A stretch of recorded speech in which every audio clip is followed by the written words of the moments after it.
आराधना channel के सभी दर्शकों को नमस्कार।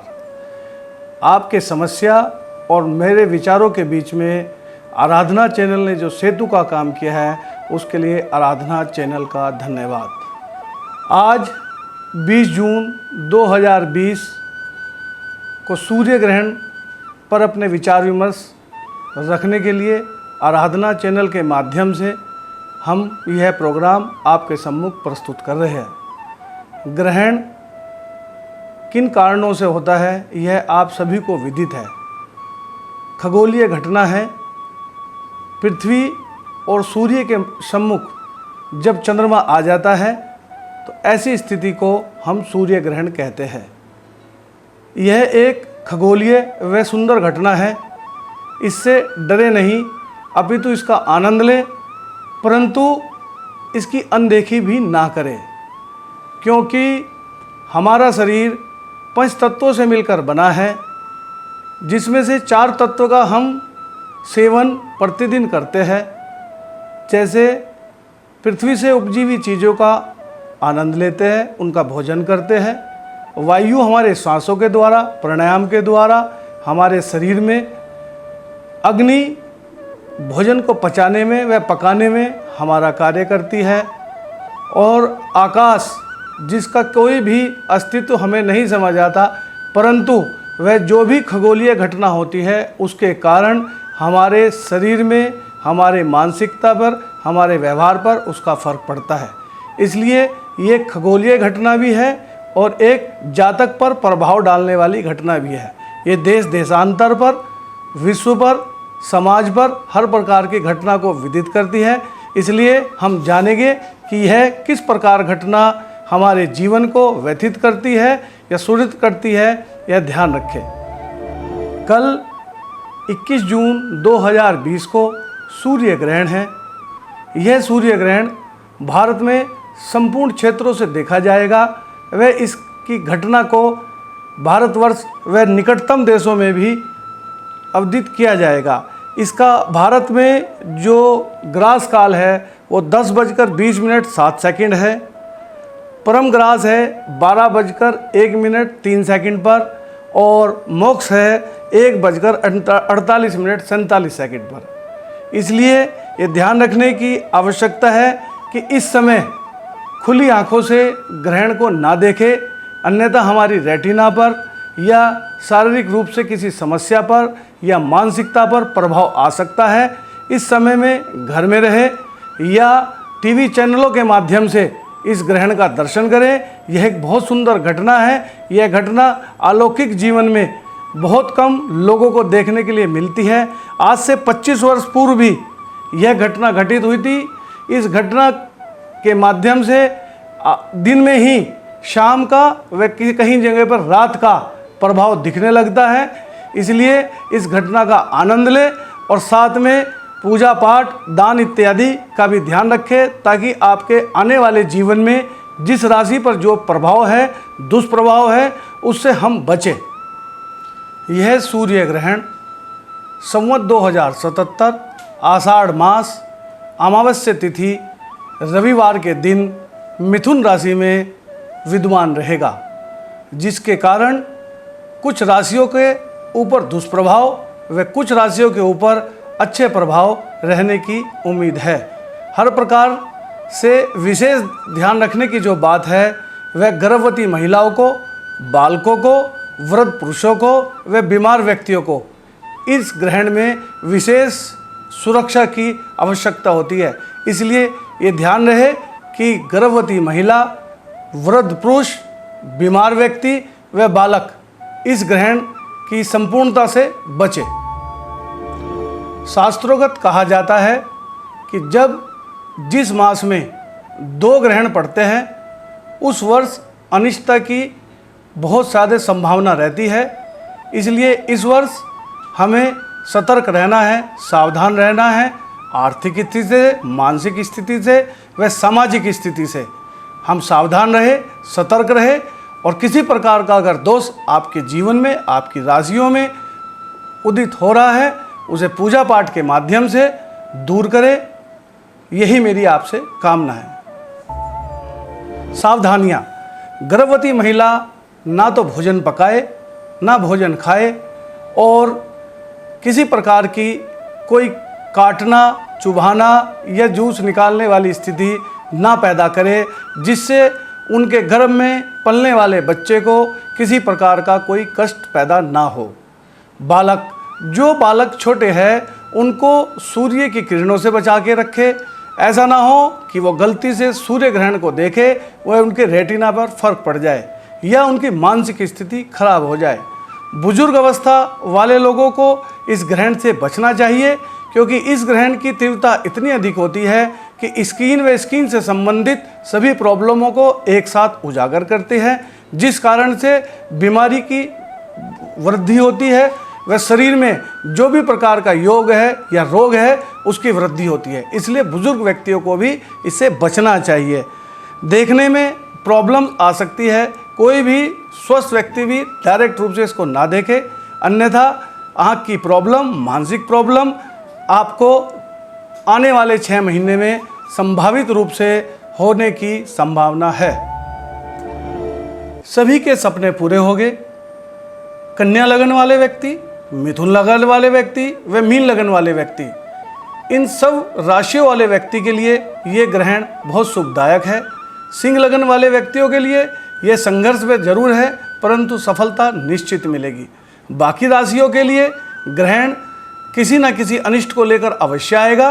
उनका निदान करने के लिए हम आपको सूक्ष्म सा उपाय बताएंगे, व अपने इष्ट पितरों का ध्यान रखिएगा। कल अमावस्या तारीख भी है। अमावस्या तिथि होने की वजह से कल पितृपक्ष का व अमावस्या का जो पूजा करते हैं वो कल ग्रहण के कारण नहीं होगी।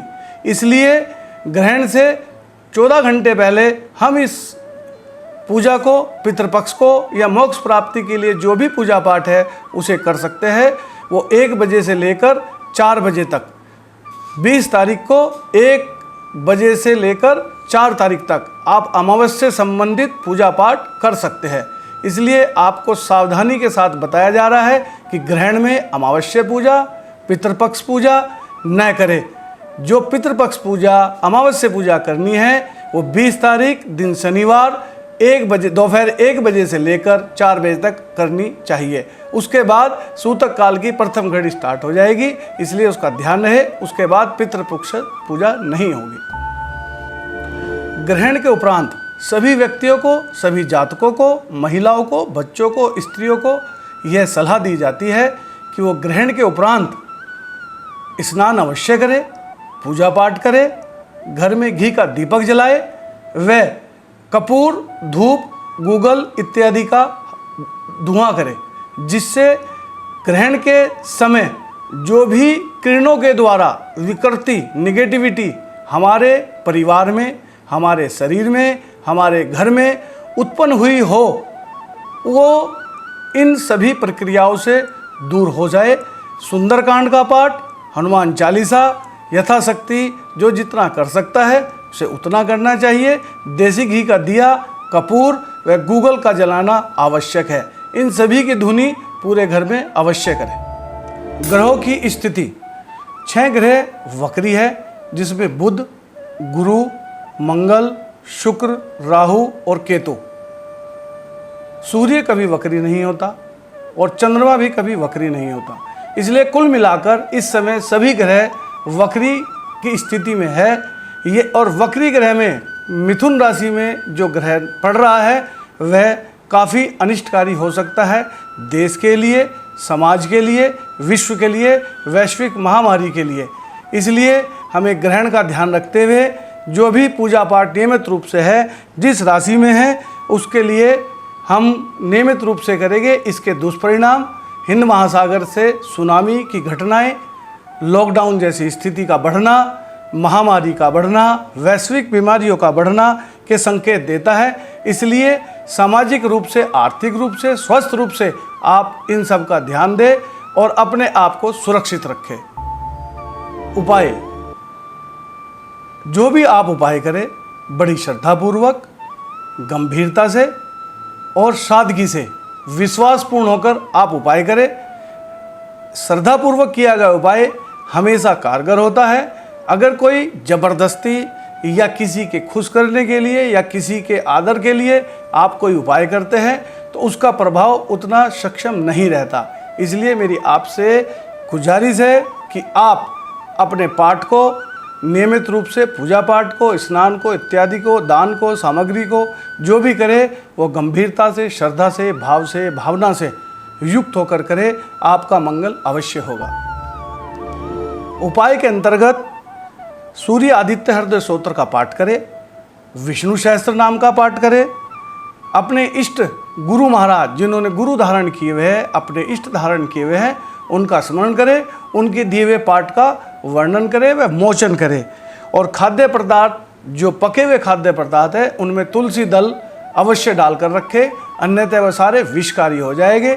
और विषकारी होने के बाद जब आप उस भोजन को ग्रहण करेंगे वह शरीर में अनेक प्रकार की निगेटिविटी रखेगी। इसलिए जो भी खाद्य पदार्थ पके हुए हैं उसमें तुलसी दल इत्यादि डालकर आप उसका सेवन कर सकते हैं। आप स्नान के समय भी तुलसी दल व गंगा जल या किसी भी नदी का जल आप अपने स्नान में डाल सकते हैं और स्नान करने के बाद आप दिया, पूजा पाठ इत्यादि कर सकते हैं। 21 जून 2020 में सूर्य ग्रहण का प्रभाव, सभी राशियों पर इसका प्रभाव निम्नवत रहेगा। मेष राशि, मेष राशि के तीसरे भाव में यह ग्रहण उदित हो रहा है। सूर्य, चंद्रमा, राहु और बुध, ये चारों प्लैनेट एक साथ एक जगह विद्यमान है, जिस कारण से व्यक्ति को पराक्रम में हानि रहेगी, छोटे भाई बहनों से तकलीफ रह सकती है, पिता से अनबन हो सकती है और व्यवसाय में किए गए प्रयास निरर्थक जा सकते हैं। आत्मविश्वास बनाए रखने के लिए आदित्य हृदय स्तोत्र का पाठ करें। नए व्यवसाय की कोई प्लानिंग ना करें, अन्यथा आपका पैसा फंस सकता है। जो भी जीवन में कार्य करने की क्षमता व शैली है वह 14 नवंबर के बाद आप अपने कार्यों को क्रियान्वित करें। इससे आपके कार्यों में लाभ अवश्य उत्पन्न होगा। आपके दुष्प्रभाव को दूर करने के लिए एक लाल कपड़े के अंदर गुड़ और गेहूँ, 1.25 किलो गेहूँ व 1.25 किलो गुड़ बांध कर रखें। देसी घी का दीपक जलाएं। जब तक ग्रहण विद्यमान रहे, जब तक दिया जलता रहना चाहिए। वह अपने इष्ट, अपने गुरुवर का ध्यान रखना है। विष्णु भगवान के सहस्त्र नाम का पाठ करें। पाठ खत्म होने के उपरांत, ग्रहण समाप्त होने के उपरांत आप स्नान करें। वह संबंधित सामग्री आप किसी मंदिर में जाकर यथाशक्ति दक्षिणा के उपरांत किसी पंडित को दें और उसके चरण छूकर आशीर्वाद ले। वह ग्रह की अनिष्टताओं को दूर करें। वृष राशि वाले व्यक्तियों के लिए ग्रहण का प्रभाव दूसरे भाव से संबंधित होगा। द्वितीय भाव हमारी कालपुरुष की कुंडली में धन, कुटुंब, परिवार, विचार, आंखें, इन सब को प्रदर्शित करती है। वाणी का विशेष इसी भाव से देखा जाता है, इसलिए वाणी का प्रयोग संयम से करें। ऐसा ना हो कि वाणी के कारण आपके शत्रु पुनः जागृत हो जाए या जो मित्रगत है वो भी शत्रुवत व्यवहार करने लगे। वृषभ राशि का स्वामी शुक्र वो लगन में है, जिस कारण से व्यक्ति अपनी गलती ना मानने के लिए बाध्य रहता है, दूसरों में कमियां निकालने के लिए पूर्णतः जागृत रहता है। इसलिए इस बात का ध्यान रखें, वाणी संबंधी कोई भी विवाद व्यक्ति ना करे, अन्यथा आपको हानि ही होगी। हानि धन से, पिता के साथ संबंधों से, कुटुंब में, इन नुकसान के बाद आपको काफ़ी लंबे समय तक सर्वाइव करना पड़ सकता है। इसलिए आपसे अनुरोध है कि अपनी वाणी का ध्यान रखें। वह आँखों का चेकअप समय रहते करा लिए। पैतृक संपत्ति का योग है, लेकिन वाद विवाद में आपको पैतृक संपत्ति में नुकसान ही होगा। उपाय के लिए मैं आपको सफ़ेद कपड़े में बिना टूटे 1.25 किलो चावल, मिश्री वह कपूर बांधकर अपने सम्मुख रखे ग्रहण काल में, और दीपक जलाकर अपने इष्ट मित्रों का, अपने अनिष्ट ग्रहों का ध्यान करते हुए, उनसे माफ़ी मांगते हुए, अपना प्रकोप मेरे ऊपर ना हो इस बात की भाव और भावना रखते हुए रखें। और ग्रहण समाप्ति के बाद आप उस सामान को लेकर मंदिर में दक्षिणा के साथ यथाशक्ति ब्राह्मणों को दान करें। उसके उपरांत आशीर्वाद ले और घर आए, पुनः अपने प्रियजनों, बुजुर्गों का आशीर्वाद अवश्य लें। इससे ग्रहण से हुई हुई विकृति आपके जीवन में सुलभता की ओर ले जाएगी। मिथुन राशि के जातकों के लिए सूर्य ग्रहण का प्रभाव इस प्रकार रहेगा। अपनी अच्छी सोच रखें, सकारात्मक सोच का फायदा उठाए, परिवार से विवाद से बचे, पति हो तो पत्नी का और पत्नी हो तो पति का विशेष ध्यान रखें, उनके स्वास्थ्य का ध्यान रखें। किसी भी फैसले को लेने में जल्दीबाजी ना करें, अन्यथा धोखा मिल सकता है। अपनी सेहत का ध्यान रखें। आपको मानसिक परेशानी हो सकती है क्योंकि तीनों प्लैनेट जो वक्री है और उनके साथ जो मन का कारण चंद्रमा है वो आपकी राशि से विद्यमान है, सूर्य के साथ है, क्योंकि चंद्रमा मन का कारक होता है, सूर्य आत्मा का कारक होता है और बुध शरीर का कारक है, जिस कारण से राहु इन सबको भ्रमित करेगा और आपको कई प्रकार से मानसिक व शारीरिक परेशानियां पैदा कर सकता है। इसलिए 2 महीने संयम रखें, किसी प्रकार की यात्रा ना करें, अन्यथा दुर्घटना होने की संभावना है। अपने रिश्तों को संयम से बना के रखें। अगर आप गलती पर है, अपनी गलती मानने में किसी भी प्रकार का कोई संकोच न करें। आपकी राशि के उपाय के लिए हरे कपड़े में भीगे हुए मूंग बांध कर रखें। मूंग का वजन 1.25 किलो होना चाहिए। देसी घी का दीपक जलाइएगा और ग्रहण के समय अपने इष्ट देव, अपने गुरु महाराज, अपने प्रभु परमेश्वर जो भी आप जिन्हें मानते हैं उनका स्मरण करते हुए ग्रहण काल में संयम बनाए रखें। उसके उपरांत स्नान करें, वह इस सामग्री को लेकर छत पर जाए और ये दाल पक्षियों को खिलाए। उसके उपरांत आप नीचे आकर पुनः स्नान करें और दिया बत्ती जो पूजा करनी है उसे करें। उसके बाद आपके ऊपर ग्रहण का कोई दुष्प्रभाव नहीं रहेगा। कर्क राशि वाले व्यक्तियों के लिए इस सूर्य ग्रहण का प्रभाव, यह प्रभाव आपकी राशि से 12वें भाव में पड़ रहा है। जो भी व्यक्ति ज्योतिष के बारे में सूक्ष्म भी जानकारी रखता है, 12वां भाव हानि का, यात्रा का व अस्पताल का माना जाता है। इसलिए यह ग्रहण आपको मानसिक रूप से पीड़ित करेगा, आपको शारीरिक रूप से पीड़ित करेगा। आप अस्पताल जाने की स्थिति में आ सकते हैं। इसलिए खान पान पर नियंत्रण रखें, किसी भी यात्रा से बचे, यात्रा पर ना जाए, पैसे का लेन देन ना करें, क्योंकि जिस भी व्यक्ति को आप पैसे का लेन देन करेंगे, आप अगर लेंगे तो देने की सामर्थ्य खत्म हो जाएगी और अगर देंगे तो लेने की सामर्थ्य नहीं बचेगी। इसलिए आपसे अनुरोध है कि माँ का आशीर्वाद, बुजुर्गों का आशीर्वाद व माँ भगवती का आशीर्वाद लेकर अपने किसी भी कार्य पर 3 महीने तक आप जाएं। इससे आपको ग्रहण से पड़ने वाले किसी भी अनिष्ट से मुक्ति मिलेगी। वह मैं आपको सूक्ष्म सा उपाय बता रहा हूँ। सफ़ेद कपड़े के अंदर 1.25 किलो चावल, चांदी का टुकड़ा व मिश्री बांध कर रखे, देसी घी का दीपक जलाए, ग्रहण के उपरांत स्नान करें। उस सभी सामग्री को दक्षिणा समेत मंदिर जाए, ब्राह्मण को दान करें, आशीर्वाद ले। उसके बाद पुनः अपने घर आकर नित्य कर्म में क्रियान्वित हो जाए। सिंह लगन के जातकों के लिए यह ग्रहण बहुत सुफलदायक है।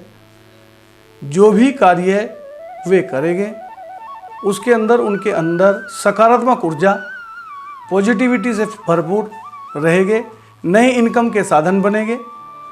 जिस भी कार्य की वे प्लानिंग एक लंबे समय से कर रहे हैं वह फलीभूत होगी। आपके द्वारा किए गए सभी प्रयास सार्थक हो गए। फिर भी विचार विमर्श करके कार्य करें। ऐसा ना हो कि ओवर कॉन्फिडेंस में आकर आप अपने वजूद से ज़्यादा कोई ऐसा कार्य कर ले जिसे आने वाले समय में समस्या का सामना करना पड़े। इसलिए आपसे विचार है कि सिंह लगन वाले व्यक्ति ग्रहण का संपूर्ण फायदा ले। वह जो भी कार्य, जो भी पॉजिटिविटी, जो भी विचार, जो भी कार्य, जो भी संबंध बनाने जा रहे हैं उसमें अपने बुजुर्गों का, अपने सामर्थ्यों का, अपने मित्रों का हमेशा सहयोग ले। वह उनसे विचार विमर्श अवश्य करें। विचार विमर्श के उपरांत ही यह कार्य करें। इनके लिए अगर कोई दिक्कत आती है तो तांबे के लोटे में गेहूं भर दे। तांबे के लोटे में गेहूं भरकर उसके ऊपर एक गुड़ का टुकड़ा रखकर ग्रहण के समय सूर्य के सम्मुख दिया जलाए। उपरांत विष्णु सहस्त्र नाम का पाठ करें। जब ग्रहण का समाप्त हो जाए उस सभी सामग्री को लेकर मंदिर जाए। मंदिर जाकर यथाशक्ति ब्राह्मण को दान दे। उसके उपरांत पुनः घर आए, स्नान करे। स्नान करने के बाद विष्णु जी के सम्मुख दिया जलाए। फिर अपने कार्य में क्रियान्वित होए। यह वर्ष, यह ग्रहण आपके लिए उत्तम फलदायक है। इसका पूर्ण फायदा उठाने के लिए आपको पूजा पाठ, दान, तप इत्यादि सामग्री पूजन अवश्य करना चाहिए। कन्या राशि के लिए इस ग्रहण का प्रभाव थोड़ा अनिष्ट है, इसलिए सावधानी पूर्वक अपने कार्यों का ध्यान दें। सरकारी कार्यों में वे नौकरी में सतर्कता बरतें। पिता के साथ तनाव अगर है तो उसे दूर करें, अन्यथा उनके स्वास्थ्य में या आपके स्वास्थ्य में काफ़ी गिरावट आएगी। व्यापार में तनाव, नौकरी में समस्या शांत रहने से ही दूर होगी। जल्दीबाजी या झगड़ा, असंयम या वाणी के अभद्रता व्यवहार से आपकी समस्या बढ़ सकती है। व्यर्थ के झगड़ों से बचे। किसी की गारंटी, किसी की गवाही ना दे, अन्यथा यह गारंटी व गवाही आपके गले पड़ सकती है। इसलिए आपको यह राय है कि किसी भी व्यर्थ की गारंटी व गवाही से बचे, अन्यथा आप समस्या में आ सकते हैं। इस अनिष्टता से उपाय के लिए आप एक हरे कपड़े में 1.25 किलो मूंग भीगी हुई, 5 इलायची बांध कर रखे व गाय के घी का दीपक आप जलाए। ग्रहण काल में आप अपने इष्टदेव का विष्णु सहस्त्र नाम का पाठ करें, दुर्गा सप्तशती का पाठ करें। उसके उपरांत आप इसी सारी सामग्री को किसी गाय को खिलाएं। उसके उपरांत स्नान करें। स्नान करने के बाद आप अपने कार्यों में क्रियान्वित हो और आपके इस अनिष्ट ग्रह का इस उपाय के बाद एक विशेष रूप से प्रभाव आपको दिखने लगेगा। तुला राशि पर इस ग्रहण का प्रभाव। तुला राशि से 9वें भाव में यह ग्रहण है। ग्रहण की स्थिति उसी प्रकार है, सूर्य, चंद्रमा, राहु और बुध। 9वां भाव भाग्य स्थान का, पिता का, पूजा पाठ का इत्यादि का माना जाता है। इसलिए पिता से तनाव ना रखें, अन्यथा भाग्य आपका साथ नहीं देगा। नियमित रूप से पूजा पाठ करें। ये ना करने पर आपके कार्यों में रुकावट आएगी। वह आप अपने शिक्षा पर विशेष ध्यान दें। मन को खुश रखें। किसी भी प्रकार के झगड़े से बचे। वाणी से हानि हो सकती है, जॉब का नुकसान हो सकता है। सरकारी कार्य में अपने सहयोगियों से अभद्रता का व्यवहार हो सकता है। कोशिश करें कि आप उस दिन घर पर ही रहे। अगर किसी को पैसे का लेन देन करना है तो ना करें। संतान की तरफ से किसी भी प्रकार का कष्ट उत्पन्न हो सकता है। अशिष्टता, स्वास्थ्य से अवश्य बचे, अन्यथा समस्या आपके जीवन में 6 माह तक काफ़ी परेशान करेगी, क्योंकि ढैया भी आपके ऊपर चल रही है। ऊपर से इसी राशि का ग्रहण भी आपको 9वें भाव में पड़ रहा है। इसलिए शनि की आराधना करें। दशरथ कृत शनि चालीसा का पाठ करें। उसके उपरांत ब्राह्मणों को दक्षिणा देकर जो व्यक्ति आपके घर डकौत मांगने वाला आता है उसे ये सारे पदार्थ दान करें। पदार्थ इस प्रकार है: स्टील के बर्तन में काले तिल या काले चने भरकर उसके ऊपर तेल की कटोरी रखे, उस कटोरी में अपना मुंह देखे, मुंह देखने के बाद दिया जलाए। दिया जलाने के उपरांत जब ग्रहण समाप्त हो जाए तो आप यह सारा सामान डकैत को दें। डकैत को देने के उपरांत आप स्नान करें। अगर डकैत के आने में देरी होती है या आप डकैत पर जाकर देंगे तो पहले स्नान करें, फिर डकैत के पास जाकर ये सारी सामग्री दें, पुनः फिर वापस आकर स्नान करना अवश्य है। बार बार स्नान पर इसलिए जोर दे रहे हैं कि ये एक विकर्णीय प्रिज्म गति होती है जिसके द्वारा किरणों का अभाव, जो दूषित किरणें है वो हमारे शरीर पर वास करती है। स्नान करने से वह सब दूर होगी, वह ग्रहण की अनिष्टता भी दूर होगी। इसलिए आपसे अनुरोध है कि पूजा पाठ और स्नान में कतई कोताही ना बरते, जिस कारण आप यह पूजा पाठ करें, इसका फल आपको पूर्ण रूप से प्राप्त हो। वृश्चिक राशि में सूर्य ग्रहण का प्रभाव। वृश्चिक राशियों से विशेष आग्रह में निवेदन है कि किसी भी प्रकार की कोई रैश ड्राइविंग ना करे, किसी यात्रा पर ना निकले, किसी से झगड़ा ना करे। आपका ये रिसर्च एजुकेशंस का समय है, आप अपनी पढ़ाई पर इत्यादि पर ध्यान करें। अगर आप किसी के साथ बहसबाजी करते हैं तो आप पुलिस इत्यादि केसों में फंस सकते हैं। बीमारी का विशेष ध्यान रखें। यह ग्रहण आपको काफ़ी हद तक अनिष्टता की ओर लेकर जाएगा। मेरा आपसे अनुरोध है कि 13 दिन तक किसी भी प्रकार की ड्राइविंग ना करें, वह आपके लिए सुगम रहेगा। इस अनिष्टता के बचने के उपाय मैं आपको बता रहा हूँ। लाल कपड़े के अंदर रेवड़ी, लाल मिठाई या लाल चंदन, जो भी सुलभता से उपलब्ध हो, उन्हें बांध लें। देसी घी का दीपक जलाए। जब ग्रहण समाप्त हो जाए उसके बाद अपने इष्ट मित्रों का ध्यान करते हुए मंदिर जाए, हनुमान जी का आशीर्वाद ले, वह मिठाई उनको अर्पित करें, सुंदरकांड का पाठ करें, हनुमान चालीसा का पाठ करें या रुद्राष्टक का पाठ करें।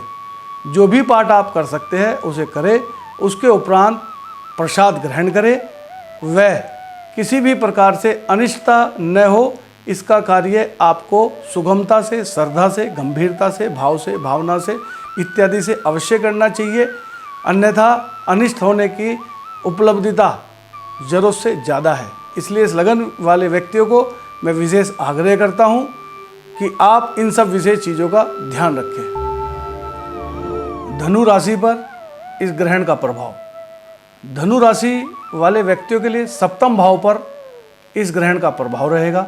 सप्तम भाव लव पार्टनर, बिजनेस पार्टनर व लाइफ पार्टनर, इनके ऊपर विशेष प्रभाव रखेगा। इसलिए इनसे बहसबाजी ना करें, इनके स्वास्थ्य का ध्यान रखें, इनका मान सम्मान करें, अन्यथा ये विकट परिस्थितियां पैदा कर सकते हैं। इनके वाद विवाद से आपकी सेहत इत्यादि भी बिगड़ सकती है। नए जॉब के चांसेस है, नए बिजनेस के बहुत उम्मीद है, और जो भी आप करेंगे उन कार्यों में आपको सफलता अवश्य मिलेगी। धनु राशि वाले व्यक्ति हर कार्य को थोड़ा जल्दीबाजी से करते हैं, इसलिए मैं उन्हें राय दूंगा कि जो भी कार्य करें वह सलाह, विचार विमर्श व सामाजिक परिस्थितियों को देखते हुए अपने कार्य को करें। ऐसा नहीं कि लाभ की परिस्थितियां ग्रहों के द्वारा अगर उत्पन्न है, देश काल पात्र वातावरण की स्थिति का भी ज्ञान हमें होना चाहिए, जिस कारण से हम सही रिजल्ट्स ज्योतिष के द्वारा ले सकते हैं। ऐसा नहीं कि हम अपने गलत निर्णयों के द्वारा कोई कार्य करें और ज्योतिष में अगर वह स्थिति सही उत्पन्न हो रही है तब भी वह उसके अच्छे परिणाम नहीं दे सकता। इसलिए संयम और धैर्य बरते, वाणी का सदुपयोग करें, व्यर्थ के झगड़ों से बचे और नए ऑप्शंस जो आपके जीवन में आने वाले हैं उन्हें अच्छे से ग्रहण करें और उनका फ़ायदा उठाएं। इनके लिए एक अनिष्टता से बचने के लिए उपाय है, एक पीला कपड़ा लीजिए, उसमें 5 पीले फूल लीजिए, पीली मिठाई लीजिए व 5 हल्दी की गांठ, इन सबको बांधकर देसी घी गाय का अगर मिल जाए तो अति उत्तम है, उससे दीपक जलाइए। दीपक पूरे ग्रहण काल में जलता रहना चाहिए और ग्रहण काल के समय आप पूजा पाठ इत्यादि वह अपने गुरु के द्वारा स्मरण किए गए पाठ का, विष्णु सहस्त्र नाम के पाठ का, आदित्य हृदय स्तोत्र के पाठ का स्मरण करिए। इसके बाद आप जब ग्रहण समाप्त हो जाए स्नान करें। वह सारी सामग्री को लेकर यथाशक्ति चने की दाल व बेसन का हलवा बनवाकर मंदिर में ले जाए, वहाँ पर बांटे। बांटने के उपरांत पुनः घर आए। वह अपने घर में अपने इष्ट मित्रों का, पितरों का, बुजुर्गों का आशीर्वाद ले। आशीर्वाद के उपरांत अपने कार्य में क्रियान्वित हो जाए। मकर राशि पर सूर्य ग्रहण का प्रभाव। मकर राशि पर पहले ही साढ़सती चल रही है, उसके उपरांत ग्रहण का यह जो ब्रह्मांड में खगोलीय घटना हुई है, इसका प्रभाव भी इस राशि पर अवश्य पड़ेगा। व्यर्थ के खर्चों से बचे। 11 से 13 दिन के बीच में यात्रा से बचे। दुश्मनी खत्म करें, अन्यथा शत्रु इस समय में भारी पड़ सकता है। वाणी से रिश्ते खराब हो सकते हैं। परिवार का विशेष ध्यान रखें। जॉब और व्यवसाय पर ध्यान दें, अन्यथा जॉब और व्यवसाय की तरफ से हानि के संकेत आ रहे हैं। वाणी सभी व्यक्तियों को खराब से खराब परिस्थिति में भी अच्छे से सुरक्षापूर्ण निकाल सकती है। इसलिए ये काल भी ऐसा ही चल रहा है, इसको कोरोना काल कहा गया है। हर व्यक्ति किसी न किसी समस्या से परेशान है। अगर उसके साथ कटु वाक्य इस्तेमाल करते हैं तो वह भी आपके साथ द्वेषपूर्ण व्यवहार करेगा। इसलिए संयम और धैर्य के साथ आप अपने कार्य को करें, अपनी वाणी का इस्तेमाल करें, जिससे आपको ज़्यादा फायदा मिले, ज़्यादा संबंध सुधर जाए और व्यवसाय में व्यवहारिक रूप से आपको फायदा हो। इससे बचने के लिए मैं आपको उपाय बताऊं। लोहे का बर्तन ले, उस लोहे के बर्तन में भीगे हुए काले उड़द, चने व काले तिल व सिक्के रूपी दक्षिणा, काले तिल, चना व सिक्का व तिल के तेल का दीपक जलाए। पूर्ण ग्रहण काल के बाद सभी सामग्री किसी डकैत को दे। डकैत को देने के बाद पुनः स्नान करे। स्नान करने के बाद पुनः अपने धार्मिक कार्यों के लिए दिया जलाए, पूजा पाठ करे और पुनः अपने कार्यों में क्रियान्वित हो जाए। कुंभ राशि वालों के लिए सूर्य ग्रहण का प्रभाव। कुंभ राशि वालों के लिए यह ग्रहण पंचम भाव में विद्यमान है। सूर्य, बुध, चंद्रमा और राहु पंचम भाव शिक्षा के लिए होता है। इन स्थितियों में व्यक्ति या शिक्षार्थी या विद्यार्थी जो शिक्षा कर रहे होते हैं उससे विमुख होने की उम्मीद ज़्यादा होती है। पढ़ाई से मन टूटता है। लव पार्टनर से विरक्ति पैदा होती है। आपस में झगड़े पैदा होते हैं। शिक्षा की हानि, लव पार्टनर की हानि व सामाजिक रूप से मान सम्मान की हानि के चांस ज़्यादा बनते हैं। इसलिए आपसे उम्मीद है कि पूजा पाठ अवश्य करें, ग्रहण के अशुभ प्रभाव को दूर करें। नए अवसर आपको अवश्य मिलेंगे। नए अवसर चाहे वो पढ़ाई के हो या कार्य के हो, प्रमोशन के हो, उन अवसर पर आप अगर एकाग्र होकर ध्यानपूर्वक कार्य करते हैं तो यह समय आपके प्रमोशन के लिए या आपकी शिक्षा के लिए या आपके नए व्यवसाय के लिए, फैक्ट्री के लिए, जॉब के लिए अति उत्तम है। परंतु विमुखता, वैराग्यता, विवशता, परेशानियां भी एक पहलू है। उस पहलू को अनदेखा ना करें। अगर ऐसे विकार आपके अंदर आ रहे हैं तो उन्हें दूर करें और वह दूर इस प्रकार भी हो सकते हैं। ग्रहण के समय निम्नलिखित पूजा के अनुसार मिट्टी के कुल्हड़ में तिल का तेल, थोड़ा सा तिल व लोहे का टुकड़ा डालकर रखें। ग्रहण के समय उसमें अपना मुंह देखें। मुंह देखने के उपरांत तिल के तेल का ही दीपक जलाए और उसको जलने दें। जब सूर्य ग्रहण समाप्त हो जाए उसके बाद डकैत को यह सारी सामग्री दक्षिणा व यथाशक्ति दान के साथ डकैत को दे, उसका आशीर्वाद ले और पुनः स्नान करके घर में धार्मिक कार्य के हेतु दीपक जलाए और अपने कार्यों में क्रियान्वित रहे। ध्यान रखें, यह ग्रहण आपके लिए विपत्ति और अवसर दोनों को ला सकता है। बस आपकी सोच, आपका मन, आपका शरीर उस स्थिति को किस रूप में लेता है, यह ध्यान रखना आवश्यक है। मीन राशि। मीन राशि पर सूर्य ग्रहण का प्रभाव इस प्रकार रहेगा कि माँ के स्वास्थ्य में समस्या आ सकती है। जमीन जायदाद कोई समस्या चल रही हो तो उसमें हानि हो सकती है।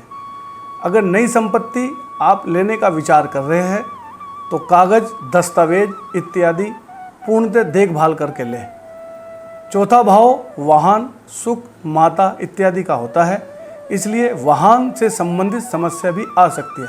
अन्यथा वाहन खराब होने की समस्या, अन्यथा वाहन के दुर्घटना की समस्या, इसका भी सामना करना पड़ सकता है, क्योंकि सूर्य की जो घटना है वो पृथ्वी को प्रभावित करती है और जो पृथ्वी की घटना है वो व्यक्ति को प्रभावित करती है। और जिस घटना में मानसिक रूप से प्रभाव आए वहाँ पर दुर्घटना के चांसेस ज़्यादा बन जाते हैं। इसलिए अगर आप ड्राइविंग से बचे तो ज़्यादा बेहतर है, अगर करनी पड़े तो सजग होकर करें। किसी भी प्रकार का किसी उपकरण का यात्रा के समय इस्तेमाल ना करें जिससे आपकी मानसिक स्थिति डगमगाए। आपसे अनुरोध है कि आप अपनी माता का प्रतिदिन आशीर्वाद लें, उनकी सेवा करें। उसके बाद जो भी अपने सहयोगीगण हैं, सहयोगियों का साथ दें, उनका सहयोग करें। अपनी सेहत का विशेष ध्यान रखें। यह मीन राशि पर ग्रहण है। मीन राशि आपके लिए शुभता के लिए लेकर आई है, परंतु शुभता किन्हीं कार्यों को या आशीर्वाद के उपरांत उत्पन्न होती है। इसलिए आपसे विशेष आग्रह है कि आप अपने बुजुर्गों का, अपनी माँ का आशीर्वाद लेने के बाद ही अपने किसी कार्य को, निर्णय को पूरा करें। अगर हो सके तो अपने माँ बाप की सलाह अवश्य लें और उन्हीं की सलाह के बाद कोई कार्य करें। वाणी पर कंट्रोल रखें। कार्य व व्यवसाय बदलने की जगह अगर आपके मन में ये विचार आ रहा है, क्योंकि ये समस्या इस समय सामाजिक, आर्थिक और व्यावसायिक और वैश्विक रूप से समस्या है, तो अगर आपके मन में यह विचार आ रहा है कि आपको व्यवसाय बदलना चाहिए या ये जॉब बदलनी चाहिए, ऐसा बिल्कुल ना करें। आप अपने जॉब पर, अपने व्यवसाय पर पुनः ध्यान दें। उसी में सूक्ष्मता व सतर्कता बरतते हुए उस पर कार्रवाई करें।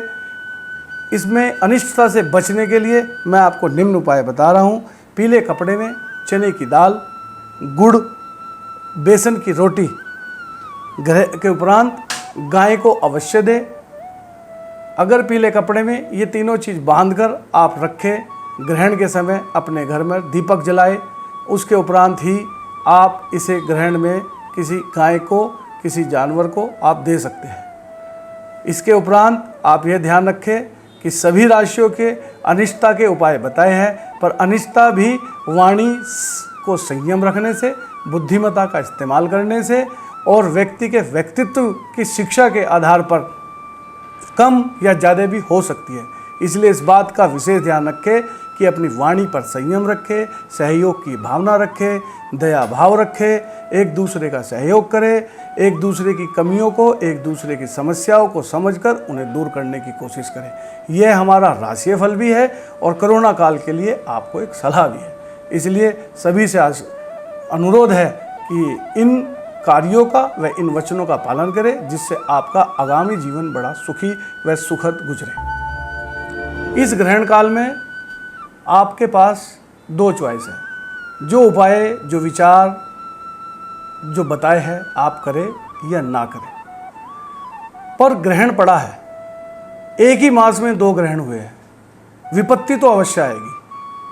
आपने इस विपत्ति से कैसे पार पाना है यह आप पर निर्भर करता है। दूसरी कंडीशन में ग्रहण जिन जिन कारणों से कष्ट लाता है, चाहे वो पहाड़ पर भूकंप उत्पन्न करे और चाहे समुद्र में सुनामी उत्पन्न करे, और यह स्थिति परिस्थिति 6 महीने के अंदर अवश्य प्राप्त होगी।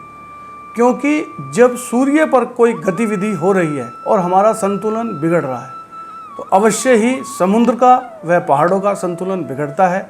और पूर्वी तरफ से इस बार आशंका है किसी भी प्रकार की, क्योंकि इसका सेंटर नंदा देवी की पहाड़ियाँ है जो हिमालय की श्रृंखलाएँ हैं, तो उधर भी किसी न किसी भूसंकलन व बर्फ़ की समस्या या युद्ध की समस्या उत्पन्न हो सकती है। तो आपसे अनुरोध है कि किसी भी प्रकार की समस्या से आप बचें, और मेरा उद्देश्य आपको डराना नहीं, आपको आग्रह करना है, आपको आगाह करना है, जिससे आप सभी समस्याओं से विमुख रहे। मेरा प्रथम प्रयास यही रहता है कि सभी संपन्न रहे, खुश रहे, स्वस्थ रहे। कल योग दिवस भी है, तो स्वस्थता के लिए योग दिवस की आपको हार्दिक शुभकामनाएं। और सभी से नम्र निवेदन है कि आप योग साधना कम से कम 30 से 45 मिनट अवश्य करें, और उसके बाद आपको आनंद की अनुभूति हो तो प्रतिदिन आप इस योग को निरंतर रखें।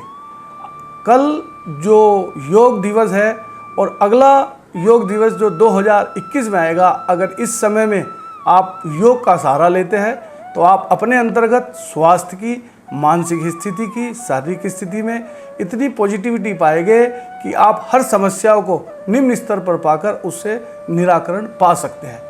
यही हमारी इस बीमारी का भी इलाज है। हम कोरोना काल से गुजर रहे हैं। कोरोना काल में सर्वप्रथम सहयोग करें, अपने निकटतम जो विपत्ति में लोग हैं उनकी सहायता करें, सरकार की गाइडलाइन का पालन करें और घर में रहे, व्यर्थ घर से बाहर ना निकले। अगर किसी भी प्रकार का स्वास्थ्य में कमी हो तो उस स्वास्थ्य से संबंधित डॉक्टर से आप जाकर मिले, घबराए नहीं, लड़े, डरे नहीं। मेरा आपसे पुनः हाथ जोड़कर नम्र निवेदन है कि आप इन सभी बिंदुओं पर अवश्य गौर करेंगे और मेरे द्वारा दिए गए विचारों पर पुनः विचार कर आप इन कार्यों को अवश्य करेंगे। अतः मैं हाथ जोड़कर प्यार भरा नमस्कार पंडित मुकेश शर्मा आराधना चैनल के द्वारा अपने विचार प्रस्तुत किए। धन्यवाद।